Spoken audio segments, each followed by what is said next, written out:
Siwoo saw the whole thing from across the lobby. He wasn't supposed to be back yet. The Tokyo meetings ran short. He took the early flight. Nobody knew. The lobby of his building was busy, mid-morning, staff moving, deliveries coming in. Normal. Except in the center of it, surrounded by 2 security guards and a police officer, stood Ammonata. She had her hands clasped in front of her. Her bag was on the floor beside her feet. One of the guards was going through it. Siwoo stopped walking. Nobody noticed him yet. He was still near the entrance, still in his coat, still holding the handle of his carry-on. Ammonata was speaking. Low, calm, measured. He couldn't hear the words from where he stood, but he could read her. The set of her shoulders, the way her chin stayed level, the way she was choosing every word like she was trying to prevent something from escalating that had already escalated. The guard pulled out her wallet, opened it, checked inside like he was looking for something specific. The people moving through the lobby were slowing down, pretending not to look, looking anyway. Mrs. O, the elderly housekeeper who had worked the building for 11 years, was standing near the elevator bank with her cart. She wasn't moving. She was watching Ammonata with an expression Siwoo had never seen on that woman's face before. The police officer said something. Ammonata nodded once. Then she bent down, picked up her bag, and straightened. One of the guards put his hand on her arm. That was when Siwoo started walking again. He crossed the lobby in 8 seconds. People moved out of his way without being asked. Something about his face made them do it automatically. The guard with his hand on Ammonata's arm was mid-sentence when Siwoo stopped in front of him. Silence. The guard blinked. Mr. Kong, we didn't know you were back. Siwoo looked at Ammonata. She looked back at him, and in her eyes was something that was not fear, not relief. It was closer to exhaustion. The kind that comes from being treated like a suspect by people who watched you raise someone. What happened? Siwoo said. He wasn't asking the guard. Ammonata opened her mouth. The police officer stepped forward. Mr. Kong, there's been a reported theft from the penthouse. A piece from your private collection. Your wife filed a report this morning and named this individual as. Her name is Maison Diallo, Siwoo said. Still quiet. Use it. Silence again. He looked at the officer. When did my wife file this report? Early this morning, sir. Around 6. I left for Tokyo 4 days ago. He said it without any particular inflection. And my wife filed a theft report on the morning I was due back. Nobody answered that. He looked at Ammonata again. Are you okay? I'm fine, she said. Just those 2 words. The way she said them told him she absolutely was not fine, but that she would not say so here, in front of these people, in this lobby. He picked up her bag from the floor himself and held it out to her. Then he looked at the security guards, at the officer, at Mrs. O standing frozen by the elevator. He didn't say anything else. He didn't need to. He walked Ammonata to the elevator, stepped in with her, and pressed the button for the penthouse. The doors closed. Hold on a second. I want to know something. Drop 1 word in the comments that describes your mood right now. Don't explain it. Just 1 word. I always find it interesting how many different feelings show up in the same story. Welcome to Lily's Afro-Korean Mafia tales. 15 years earlier, Siwoo was 9 years old, sitting under a concrete staircase in the rain, and Ammonata Diallo had just sat down beside him on the floor and shared her lunch without asking a single question. That was how it started. He didn't have language for what she was to him. Not then, not for a long time. She wasn't his mother. His mother was alive somewhere, just elsewhere, just choosing elsewhere. Ammonata was the woman who showed up, who kept showing up, who noticed when he hadn't eaten and didn't make it a whole thing, just put food in front of him, who sat across from him while he did homework and mended fabric at the same table like it was the most natural arrangement in the world. She had a way of moving through hard things that he studied without realizing he was studying it. She didn't perform calm. She just was calm. Even when money was short. Even when the building management gave her trouble. Even when people in this city looked at her the way people sometimes looked at her, with that particular blankness that meant they had already decided she didn't belong. She never explained herself to those people. Never shrank. Just kept moving. He watched that for 9 years, and it became the architecture of who he was. When he was 18 and got into his business program, she cried exactly once. A single tear she wiped away immediately and then pretended hadn't happened. She made him tea and they sat across from each other like always and she said, "You are not your beginning." He thought about those words more than any business lecture he ever sat through. By 22 he had a company. By 23 he had a reputation. By 24 he had a penthouse at the top of a building in the center of Seoul and a wife who wore his ring and a lobby full of staff who moved when he walked in. And on a random Tuesday morning in early spring, he came home to find the only person who made any of it real being searched like a criminal in front of people who should have known better.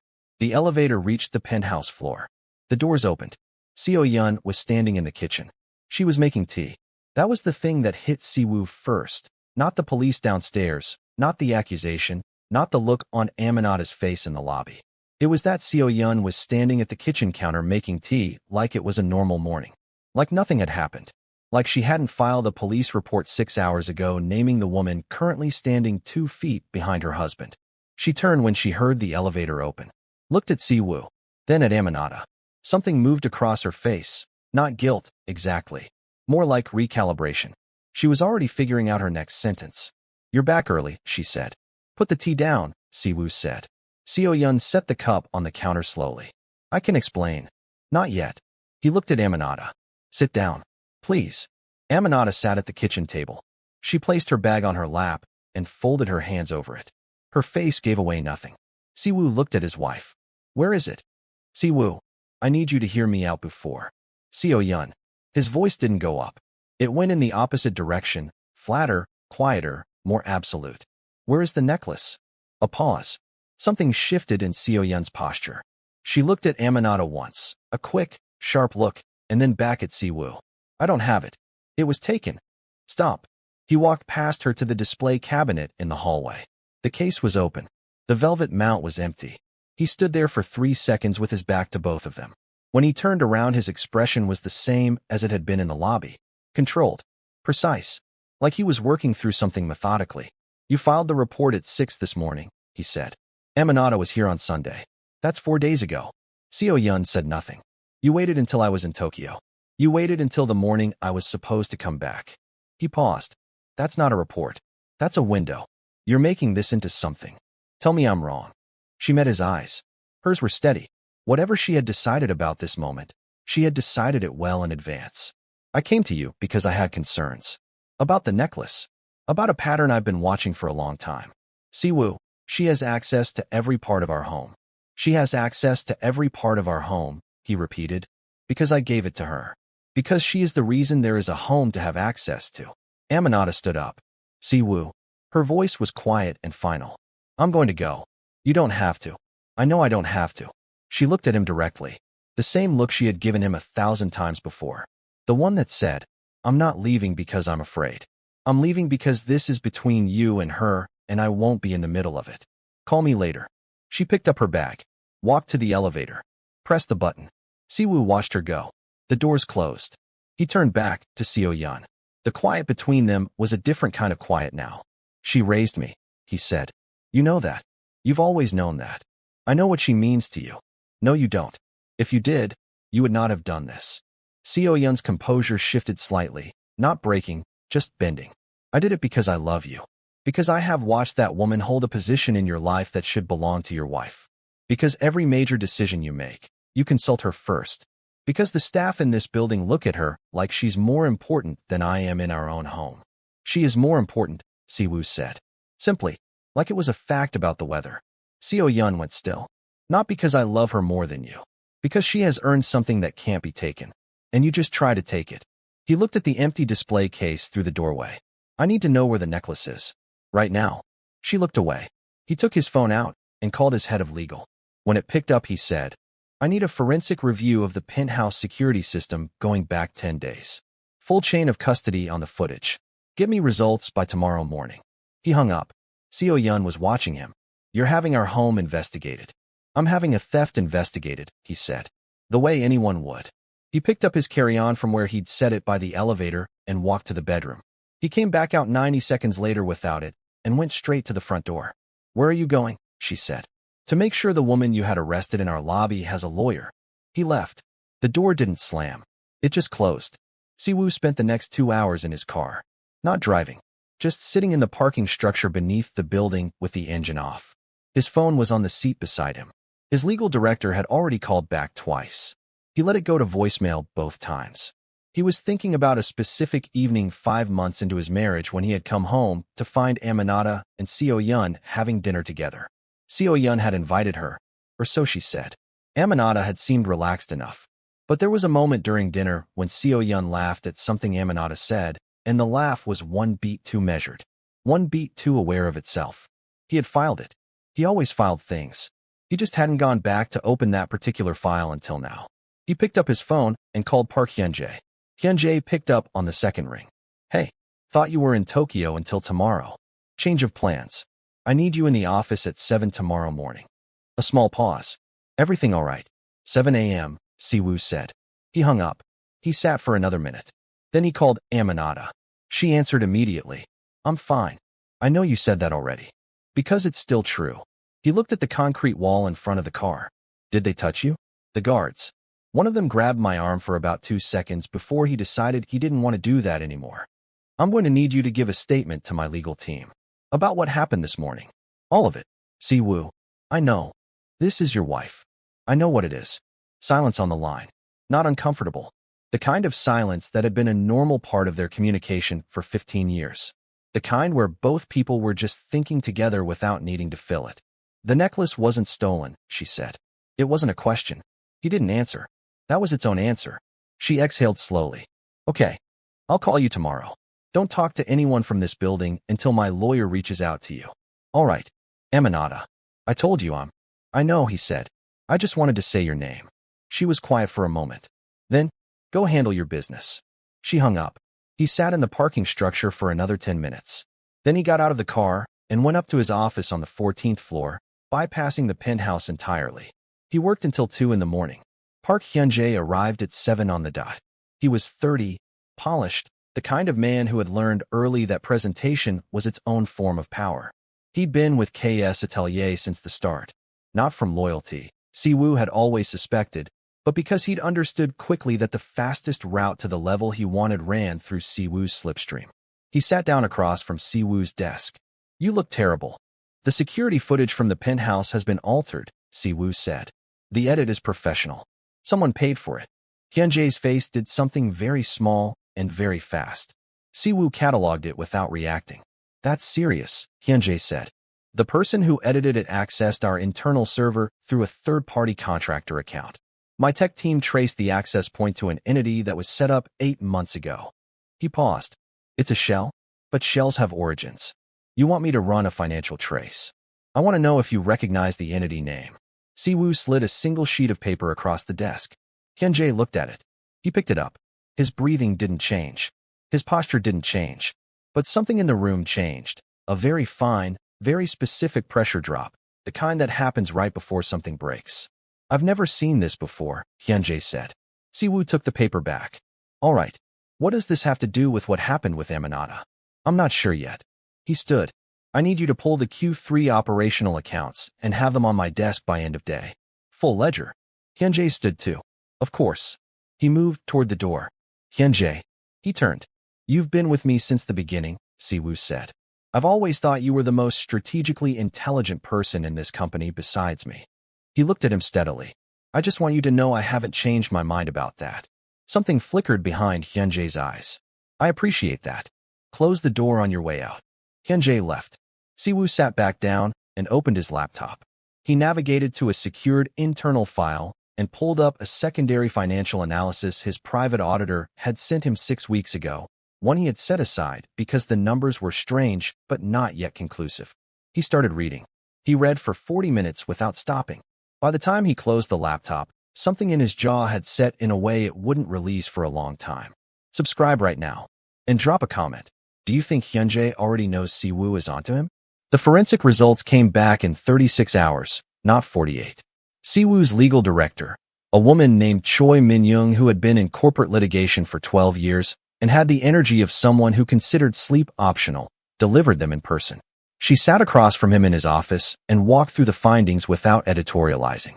The footage had been edited by someone with professional-grade access.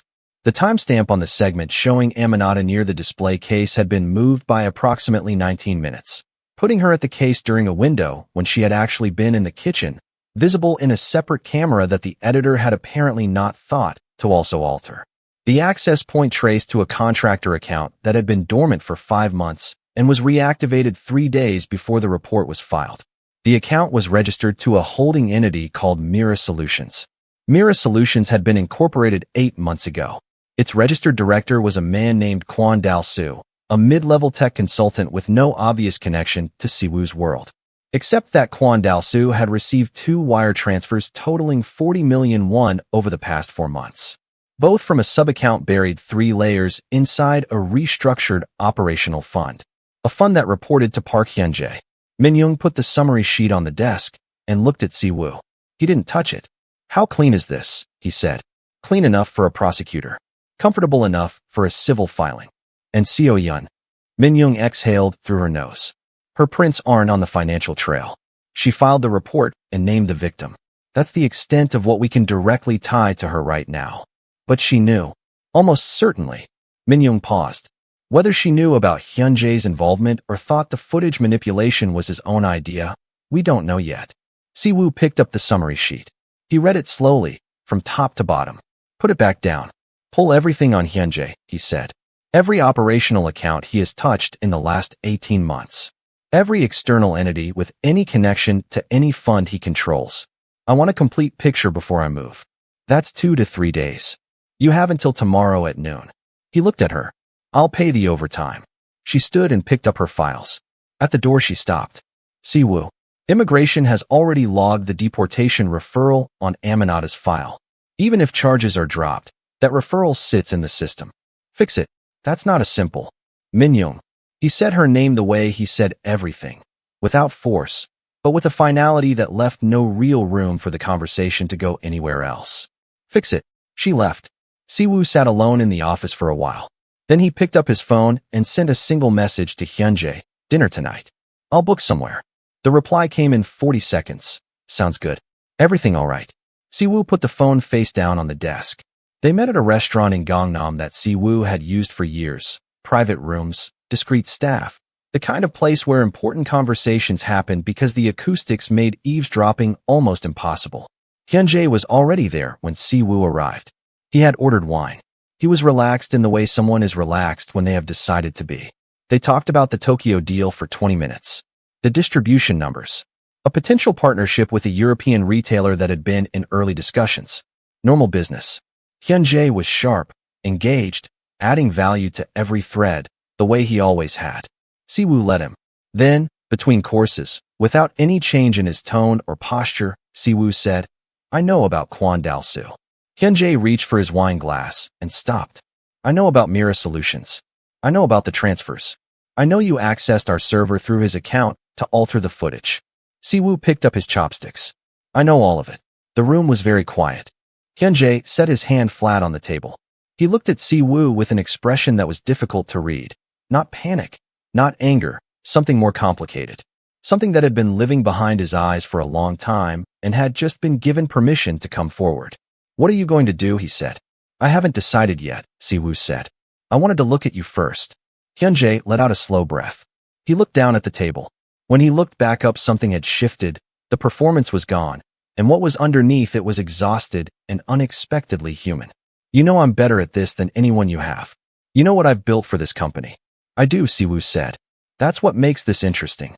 I wasn't trying to destroy you. I just needed you to." He stopped. "It was supposed to be a disruption. A distraction. Something that made you pull back from operations long enough for me to finish consolidating the accounts you've been restructuring for the last 8 months." Siwoo put his chopsticks down. "I know what you were building, Hyunjae. It's actually elegant. Wrong, but elegant." Hyunjae said nothing. "You used an innocent woman. A woman who sat in a police station for 6 hours and had her visa flagged because you needed a distraction." His voice was still even. "That was somehow worse than if it had risen. That's the part one can't work with." "That wasn't." Seo Yun came to me. "She had her own reasons." "I know. She approached me. I gave her the infrastructure to do what she already wanted to do." "I'm not." "You provided the means," Siwoo said. "In my legal team's language, that's sufficient." Hyunjae looked at him for a long moment. "Are you going to prosecute?" Siwoo picked up his wine glass. Looked at it. Set it back down without drinking. "Finish your dinner. I'll be in touch." He stood, placed his card on the table, and walked out. The divorce papers were ready in 4 days. Min-young had drafted them with the quiet efficiency she applied to everything. Siwoo reviewed them once, asked for 2 small changes, and signed without reading them a second time. He came home to the penthouse at 7 in the evening. Seo Yun was in the living room. She had clearly heard him in the elevator. She was sitting upright in the armchair nearest the window, hands in her lap. The city was lit up behind her. She looked like a photograph of something ending. Siwoo set the folder on the dining table. He didn't sit down. "I know you're done," she said. "I could feel it 3 days ago. Then this won't take long." She looked at the folder. "You're not going to yell." "No. You should yell. It would make this easier." He looked at her directly. "Did you go to Hyanj, or did he come to you?" "I went to him." She said it without hesitation. "He had things I needed. I had things he needed.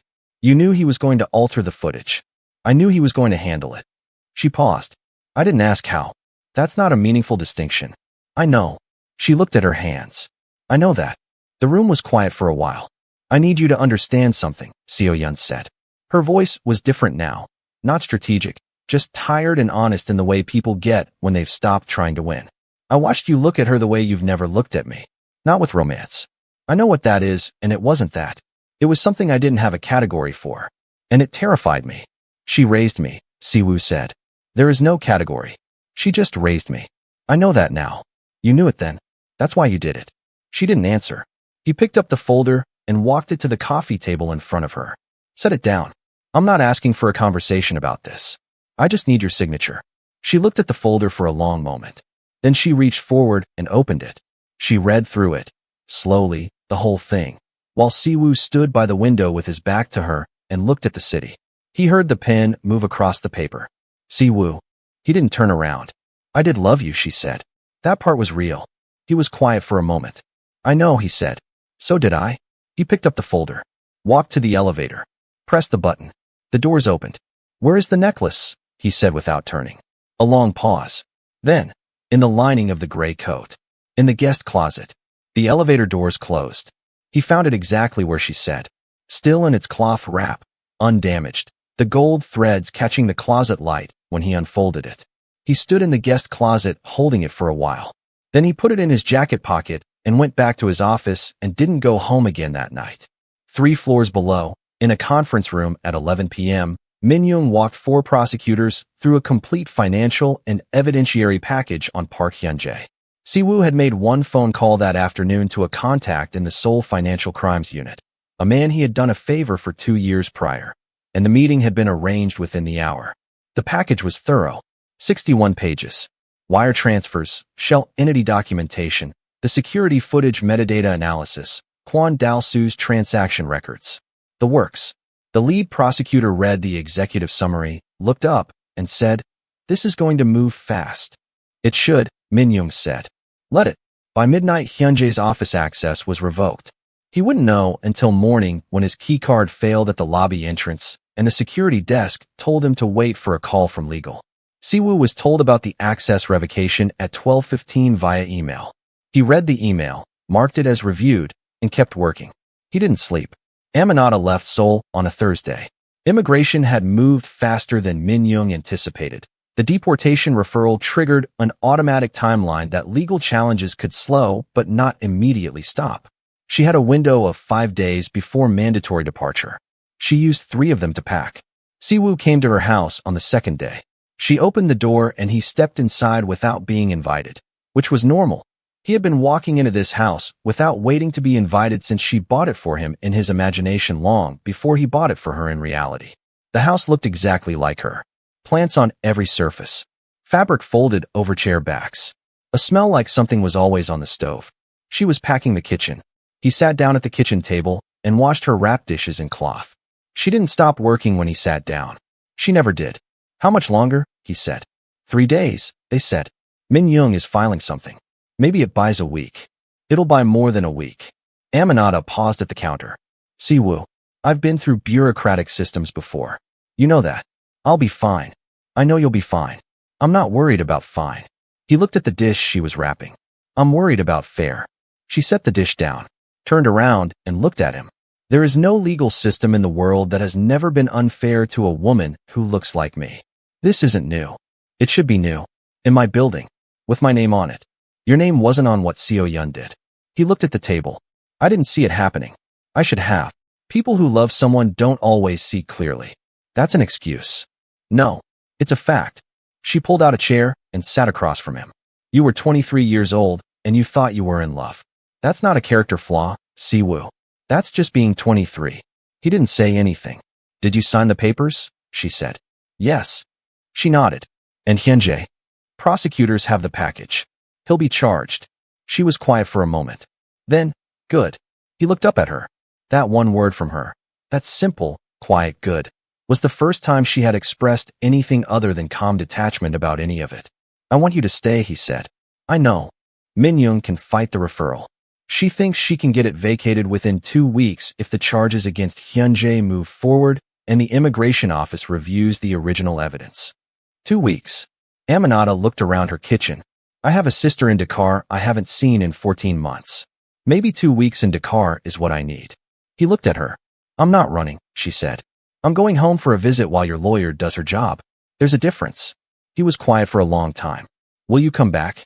She looked at him with an expression he recognized, the one that had no sentimentality in it, just honesty. I don't know yet.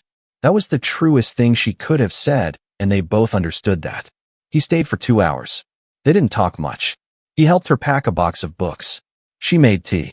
He drank it at the kitchen table, and she moved around the house, and it was almost ordinary. The way things between them had always been almost ordinary despite never being ordinary at all. When he left, he hugged her at the door. Not a gesture, not a performance, just two people holding on to something for a moment before it changes. She patted his back twice, the way she always had. Go handle your business, she said. Same words. Always the same words. He drove back to the building. He sat in the car for a long time before going up. The next morning the Yoon family called. Seo Yun's father, a man named Yoon Byung-chul, 61, who had built 3 decades of corporate power through the specific skill of never being on the wrong side of anything, requested a meeting at Siwoo's office. The request was framed as a conversation. It was not a conversation. He arrived with 2 lawyers and his eldest son and sat across from Siwoo with the manner of a man who had come to discuss a settlement. This has been handled badly, Yoon Byung-chul said. My daughter made decisions that were wrong. We accept that. What we'd like to discuss is how we close this out in a way that protects everyone. I'm not interested in protecting everyone, Siwoo said. The elder Yoon looked at him steadily. You have 3 Yoon family seats on your board. Your distribution agreement with Yoon Partners represents 19% of your annual revenue. I'd encourage you to think carefully about the posture you want to take here. Siwoo looked at him for a long, quiet moment. I've been thinking carefully, he said, for about 6 days straight. So here is my posture. He opened the folder on his desk and slid 3 separate documents across the table. Those are emergency shareholder motions to remove the 3 Yoon-affiliated board seats. I'm filing them today. Your distribution agreement has a performance clause that your team missed on renewal. I've already had counsel review it. It's voidable. He paused. I'm voiding it. The room was very still. Yoon Byung-chul looked at the documents. Then at Siwoo. You'd cut 19% of your revenue over a domestic dispute. Your daughter had an innocent woman arrested and deported, Siwoo said. Call it what it was. The elder Yoon looked at his son. Some kind of decision moved between them silently. Then he looked back at Siwoo with an expression that had shifted, not into anger, but into a kind of respect that was too old and too proud to fully surface. You're going to be very difficult to work against, he said. I know, Siwoo said. I learned that from someone who never had the resources I have, and still won every time. The Yoons left. The Yoon family just found out who they were dealing with. What do you think happens next in Dakar? Drop your prediction in the comments. Like, subscribe. Ammonata landed in Dakar on a Friday afternoon. Siwoo knew the flight time. He didn't check the landing confirmation. He sat in his office and worked and let her arrive without making it something he needed to monitor. On Saturday morning, he sent her a single message. How's the light there? She replied 3 hours later with a photograph. Her sister Fatu's yard, shot from a low angle, full of afternoon gold and shadow, and the corner of a cloth draped over a wooden chair. No people in the frame. He looked at the photograph for a while. Then he booked a flight for Sunday. He told no one except Min Young, who looked at him with the controlled exasperation of a lawyer watching her client make a decision that has no legal component whatsoever. The Hyanj hearing is Tuesday, she said. I'll be back Monday night. The board filing goes through as scheduled. You don't need me for that. He picked up his carry-on. You know where to reach me. She watched him go. Then she turned back to her desk and kept working, because that was what she always did. Dakar arrived like a physical sensation. The heat was immediate, not aggressive, just present, like the city itself was warm-blooded. The airport was busy and loud in a specific way, voices layered over each other in Wolof and French and a dozen other frequencies, the kind of sound that had texture rather than just volume. Siwoo moved through it in a black t-shirt and dark trousers, carry-on over one shoulder. No security detail, no assistant. Just him. He had texted Ammonata from the airport in Seoul. "I'm coming." Not asking, just stating. She had replied, "I know you are." He took a car from the airport. The driver was a young man who did not recognize him and played Senegalese music at a volume that made conversation impossible, which was fine. Siwoo watched the city move past the window. It was nothing like Seoul. That wasn't a judgment. It was just a fact that registered in his body. Seoul was vertical and precise and moved at a speed that had become invisible to him because he had been inside it so long. Dakar was lateral and textured and operated on a rhythm he had no reference points for. Things were built close to the ground. Color appeared in unexpected places. People stood in the road and talked without urgency. He felt very far from a boardroom. Fatou opened the door before he knocked. She was 33, shorter than Ammonata, with the same steady eyes and a bluntness in her face that felt like a family trait. She looked at him with frank assessment. He understood this was a test of some kind. "You're shorter than I expected," she said. "I've heard that before," he said. She looked at him for another second. Then she stepped aside. "She's in the back." Ammonata was at a work table near a wide window that looked into the yard. Fabric everywhere, draped over a rack, folded in stacks, spread across the table where she was working with a needle and thread. The afternoon light came in sideways and landed across her hands. She looked up when he appeared in the doorway. Neither of them spoke for a moment. "You didn't have to come," she said. "I know. Min Young called me this morning. She said the immigration referral is being vacated. Evidence review is already moving." "I know." She looked at him with the flat patience that had always met. "Then what are you actually here for?" He crossed the room and sat down in the chair across from her work table. She looked at the chair, the same way she used to look at him sitting at her kitchen table uninvited, like she was mildly annoyed and not annoyed at all. "I wanted to see you not in Seoul," he said. "What does that mean?" "I don't know. I've only ever known you there. In my world. In buildings I own, on streets I work on." He looked at the fabric on the table. "I wanted to see where you came from." She was quiet for a moment. "You came to Dakar to understand me better." "I came to Dakar because I owe you an apology I couldn't deliver by phone." She put down her needle, folded her hands on the table in front of her. He had seen that gesture thousands of times. It meant she was fully present and fully serious, and he had the floor. He leaned forward with his elbows on his knees. "I didn't protect you," he said. "I built a world with my name on everything, and I did not make you safe in it. You were in my building with my staff and my security and my wife, and none of that worked for you. It worked against you." He stopped. "That's on me." She looked at him steadily. "I know you're going to say it's not. I know you're going to say I couldn't have known, that you don't blame me, that Seo Yun's actions were Seo Yun's actions. I know all the things you're going to say." He met her eyes. "I just need to say it first, out loud, to your face, in the place you come from." Ammonata was quiet for a long time. Fatou appeared silently in the doorway with 2 glasses of water, set them on the table, and disappeared again without a word. "You know what I think about?" Ammonata said finally. "That boy under the staircase.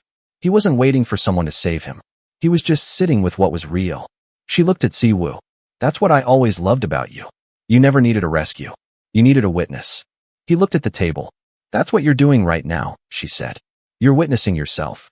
That's not guilt. That's growth." She picked up her needle again. "Now stop looking so tragic.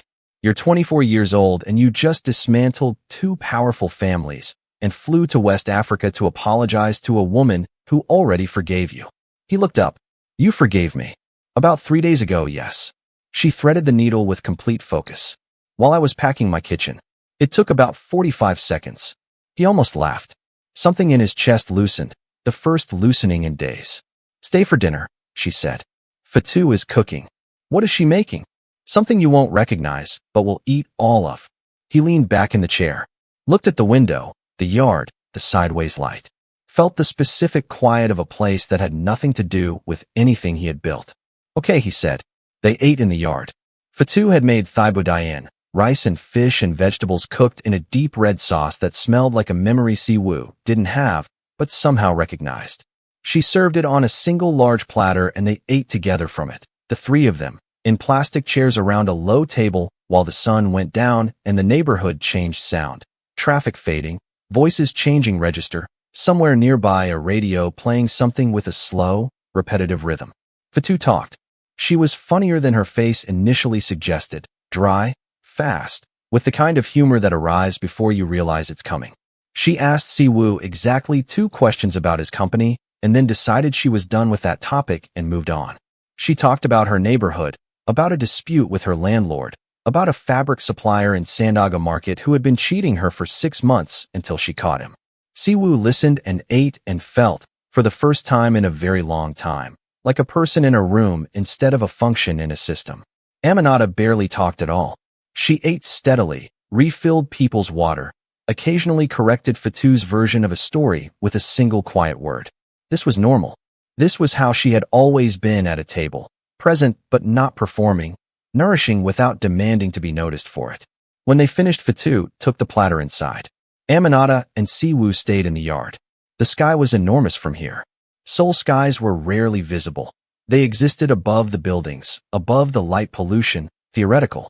This sky was immediate and dark blue and full. She's funnier than you, Siwoo said. Everyone is funnier than me, Ammonata said. They sat for a while without talking. I want to do something, Siwoo said. I've been thinking about it since before I left Seoul. She waited. I want to open something here. Not a satellite office. Not a brand presence. He looked at the yard. An atelier. A real one. Design studio, production space, a training program for young women who want to work in textile craft and fashion construction. Here, in this city. He paused. I want it in your name. Ammonata was quiet. Not as a charity. As a real business. You would run it however you want. I put in the capital and the infrastructure, and then I stepped back. It's yours. She was looking at the sky. Siwoo, you taught me everything I know about making things. The foundation of everything KS Atelier is the craft logic, the precision, the idea that materials should be respected and not just consumed. That came from watching you. He looked at her. I've had my name on things for 2 years. I'd like yours to be on something too. She didn't answer immediately. The radio from somewhere nearby was still playing. What would I call it? She said. Whatever you want. She looked at her hands. At the yard. At the house she had grown up coming back to. Maison Diallo, she said finally. Not like she was deciding. Like she was recognizing something that had already been waiting. He nodded. She looked at him sideways. You already had the name in mind, didn't you? I had a suggestion. You're impossible.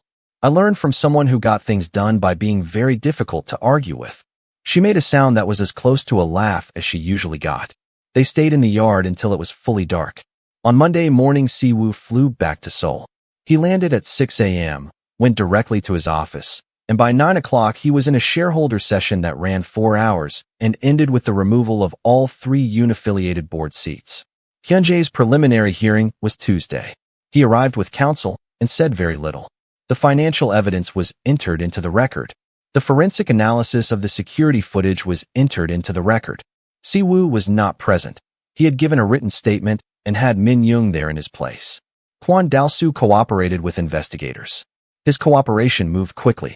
By the end of the week, the charges against Hyanj were formal, financial fraud, unauthorized system access, and criminal conspiracy. His name left the company masthead. His office was cleared by security on Wednesday afternoon while he was in a meeting with his lawyers. The necklace went on display in the KS Atelier flagship gallery 2 weeks later. Siwoo had a case built for it. Simple, lit from below, a small card mounted beside it. The card had 2 lines of text, the name of the weaving tradition it was drawn from, and Ammonata Diallo's name. No titles, no explanation, just her name. The night before the gallery opened to the public, Siwoo stood in the gallery alone and looked at it for a long time. The gold threads caught the light and scattered it in small patterns across the wall. He thought about her hands on fabric, about evenings at a small table, about the specific weight of a shared silence between 2 people who did not need to explain themselves to each other. He took out his phone. The photograph she had sent him, the yard, the afternoon light, the corner of cloth over a wooden chair, was still on his screen. He set it as his wallpaper. Then he put the phone in his pocket and went back to work. 3 weeks later, a photograph appeared on a small, personal social account that very few people knew belonged to Maison Diallo. The photograph showed the exterior of a building in one of Dakar's oldest creative districts, wide-windowed, freshly painted in a pale terracotta, with a clean brass sign on the front door. Maison Diallo, Atelier de Création. The next photograph in the series was taken inside. Bolts of fabric leaned against white walls, a long work table, 6 women in their 20s seated around it, each of them bent over their work with complete concentration. Ammonata's hands were visible in the lower left corner of the frame. Needle. Thread. The particular patience of a woman who had been making things her whole life. The last photograph in the series was taken from outside, through the window. Ammonata at the head of the table, speaking to the women around her. Her face was not visible. She was turned away. But her posture was unmistakable. Upright. Still. Undefeatable. Siwoo saw the photographs at 11 p.m. in his sole office. He looked at each one carefully. Then he went to a drawer in his desk and took out a piece of fabric, a small, folded square of indigo cloth with gold thread worked through it, cut from the very first suit Ammonata ever made for him, kept all these years. He held it in his hand for a moment. Then he put it back in the drawer, closed it gently, and looked at the city through the glass. Seoul moved the way it always had, relentless and lit, full of people building things and wanting things and surviving things. Full of stories that hadn't started yet. Below him somewhere, in the lobby of his building, Mrs. O was ending her shift. She would take the elevator down, collect her bag from the back room, bow to the night guard, and step out into the street. 11 years in that building. She had watched a boy become a man and had watched something terrible happen and had cared enough to cry into a phone about it. Siwoo made a note to do something about her salary. He leaned back in his chair. The city did what it always did. Kept going. Full of consequence and damage and repair, all happening simultaneously, all in the dark. He thought about Ammonata in that Dakar yard with the sideways light and her hands on fabric and her sister's voice filling the air. He thought, she is not her beginning either. And then he got back to work. But here is what nobody in that boardroom knew. What nobody in that lobby knew. What even Siwoo did not know yet. Seo Yun had made one more move before she signed those papers. One quiet, careful move that she made not out of revenge, but out of the same love she swore was real. And its consequences were already in motion. If you felt every second of this, hit that like button right now. Subscribe so you don't miss what comes next. And drop a comment telling me, do you think Seo Yun's last move destroys everything, or saves something? This is Lily's Afro-Korean Mafia Tales. I'll see you in the next one.